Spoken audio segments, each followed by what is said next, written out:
নমস্কাৰ, মই সঞ্জীৱ গগৈ। নমস্কাৰ, মই প্ৰদীপ গগৈ।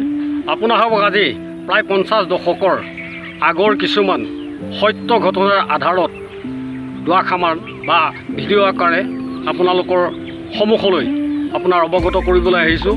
তাৰ বাবে কিবা যদি আপোনাৰ ত্ৰুটি বিচ্যুতি হ'লেও ক্ষমা প্ৰাৰ্থনা কৰে যেন। ধন্যবাদ। আৰু আজিৰ পৰা চাই থাকিব এপিছ'ড 1 এপিছ'ড 2কে আপোনালোকে ভিডিঅ' চাবলৈ পাব। চ' ভাল পালে আমাক আগন্তক বঢ়াই নিয়ক।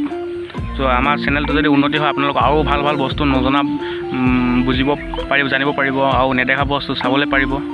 চ' চাই থাকিব ভিডিঅ'বিলাক। ধন্যবাদ। নমস্কাৰ। তাৰমানে কি হ'ল কথাটো, আজি প্ৰায় 50 দশকৰ আগৰ কথা কিছুমান, আমাৰ ককাদেউতাহঁতৰ দিনৰ কথা। ককাদেউতাহঁত প্ৰায় ল'ৰালি কালৰ কথা। তেতিয়া মানুহৰ ম্যাদ আৰু খাদ্য আৰু শক্তি অটুট আছিল। কিয়? নিখুঁত নিভাজ খাদ্য আছিল।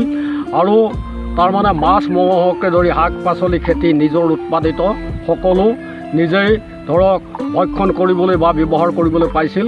তেতিয়া আমাৰ ককাদেউতাৰ কিছুমান মুখেৰে শুনা কথা, আমি প্ৰকৃততে আমিও কিছুমান ভোগ কৰিবলৈ পাইছিলোঁ, কিন্তু ককাদেউতাহঁতৰ মুখেৰে শুনিবলৈ পোৱা কিছুমান কথা।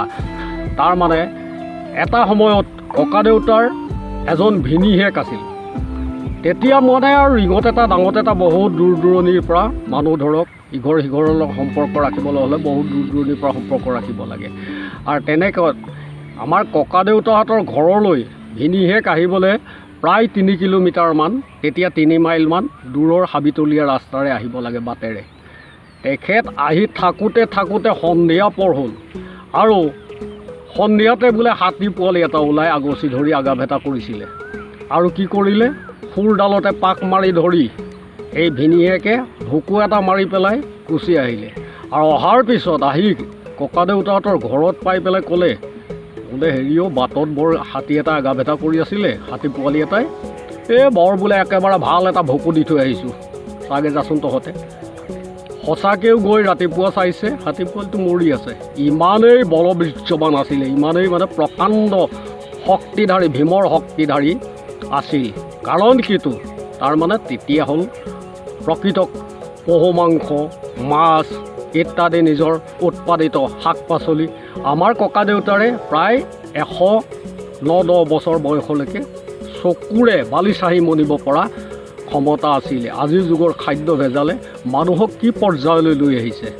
গতিকে সেই তেতিয়া যিবোৰ অলৌকিক বুলি ভাবিলেও কিন্তু প্ৰকৃততে সত্য। তেতিয়াৰ যিবোৰ বোলে মাছলৈ গ'লে এনেকুৱা প্ৰকাণ্ড শ'ল, হাল, আৰি, আপোনাৰ মালি, ভাঙন, কুঢ়ি ইত্যাদি পোৱা গৈছিলে।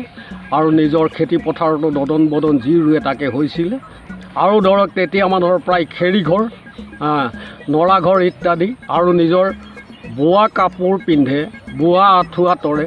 তেতিয়া বেমাৰ ব্যাধি আৰু বায়ু প্ৰদূষণ বুলিবলৈ নাই। তেতিয়া যান্ত্ৰিক কিছুমান ব্যৱস্থাটো কম আছিলে, যন্ত্ৰচালিত কিছুমান ইন্ধনযুক্ত যন্ত্ৰচালিত বাহনৰ খুব কম ব্যৱহাৰ আছিলে। সেইহেতু তেতিয়া মানুহবোৰৰ সুস্থিৰ, সুশৰীৰ বা ধৰক দীৰ্ঘায়ু ইত্যাদি আছিলে। যুগৰ পৰিৱৰ্তনে মানুহক আজি কি পৰ্যায়লৈ নিবলৈ ধৰিছে। আজি বায়ু প্ৰদূষণ, বেমাৰ আজাৰ, অত ডাক্তৰখানা থাকিও, চিকিৎসক থাকিও, চিকিৎসাত ধৰক চিকিৎসা কৰিও ফলপ্ৰসূ নোহোৱাকৈ কিছুমানে মৃত্যুবৰণ কৰিব লগা হৈছে। ইয়াৰ মূল কাৰণটোৱে হৈছে ধৰক জনসংখ্যা বঢ়াৰ লগে লগে যিবিলাক বায়ু প্ৰদূষণৰ পৰা ধৰি নানাবিধ ব্যাধি হ'বলৈ ধৰিছে। আগতেতো আপোনালোকৰ ধৰক হস্পিটেলটো তেনেকৈ ব্যৱস্থা নাছিলে। হস্পিটেলৰ ব্যৱস্থা নাছিলে। তেতিয়া প্ৰাথমিক কিছুমান ঔষধৰ ওপৰতে মানুহে বিশ্বাসো আছিলে, আৰু তেনেকৈ ব্যৱহাৰ কৰি মানুহ ভাল হৈছিলে। তেনেকুৱা কিছুমান পৰৱৰ্তী ভিডিঅ' কিছুমানত আমি এইবিলাকৰ বিষয়ে অৱগত কৰিব পাৰিম। যিবিলাক প্ৰাথমিক চিকিৎসা আজিও কৰিলে কিছুমান উপশম হ'ব পৰা তেনেকুৱা ঔষধৰ বিষয়ে জানে মানে কিছুমান তেনেকুৱা আমাৰ কিছুমান তেনেকুৱা ধৰা পৰিচিত ঔষধ আছে বাৰু, নোহোৱাও নহয়। আৰু মোৰ নিজৰ জীৱনৰ কথাই কৈছোঁ। মই আৰু মোৰ ভাইটি এটা এবাৰ কাতি বিহুৰ আগদিনাখন দেউতাই ক'লে, বোপাইও কালিলৈ গৰুখিনিৰ কাৰণে ঘাঁহ কাটিব লাগে নহয়, কালিলৈতো বিহু, আৰু গৰু যথেষ্ট আছিলে, 20টামান গৰু আছিলে। আমি ধৰা দুয়ো বস্তালৈ ঘাঁহ কাটিবলৈ গ'লোঁ। তাৰ পৰা ঘাঁহ কাটিবলৈ গৈ দেখিছোঁ এখন বিলত, আমাৰ ঘৰৰ পৰা অকণমান দূৰৰ এখন বিলত একেবাৰে ৰাইজ ভৰি আছে মাছ ধৰিবলৈ। হয় আমি কিন্তু ঘাঁহ কটাৰ পৰিৱৰ্তে তাত নামি গ'লোঁ মাছ ধৰিবলৈ। ধৰি ধৰি ধৰি ধৰি ধৰি ধৰি প্ৰায় 1 বস্তা হ'ল শাল মাছ।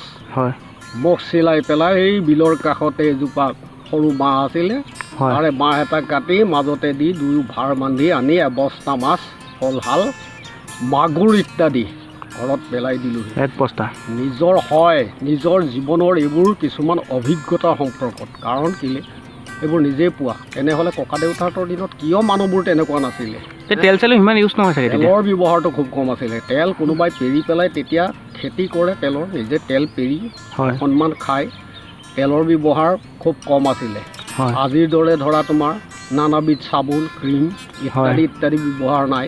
চুলি ৰং কৰাটো দ্বিতীয়ৰে কথা, চকুৰ পাৱাৰ নষ্ট নহয়, চুলি বেয়া নহয়, দাঁত বেয়া নহয় ইত্যাদি ইত্যাদি বহুত কথা আছে। গতিকে আজিৰ যুগৰ এইবিলাক কৃত্ৰিম পৰ্যায়ৰ বস্তু কিছুমান ব্যৱহাৰ কৰিয়েই মানুহৰ শৰীৰটো বিনষ্ট কৰাৰ দৰে হৈছে। আৰু আমিও যদি তেনেকুৱা এতিয়া কিছুমান প্ৰয়াস কৰোঁ, যেনে ধৰা যদি নিজৰ উৎপাদিত কিছুমান খাদ্য খাব পাৰোঁ, আৰু ধৰা তোমাৰ চালানী কিছুমান বস্তুৰ পৰা বা ৰাসায়নিক প্ৰক্ৰিয়া যিবিলাক তৈয়াৰ কৰে সেইবোৰ ব্যৱহাৰৰ পৰা যদি বিৰত থাকোঁ, নিশ্চয় ৰোগ ব্যাধিৰ পৰা মানুহ হাত সাৰিব পাৰিব। পৰ্যাপ্ত পৰিমাণে ভাল ফল মূলৰ গছ ইত্যাদি, কাৰণ বায়ু প্ৰদূষণৰ কাৰণে এইবোৰ লাগে। গতিকে মানুহৰ যিমানেই সংখ্যা বাঢ়িছে আৰু সিমানেই ঘনবসতি বেছি হৈছে, বায়ু প্ৰদূষণ বাঢ়িছে। সেইকাৰণে আমাতকৈও নগৰ অঞ্চলত ব্যাধি বা উত্তাপ বেছি। আজি উত্তাপ কিয় ইমান হৈছে?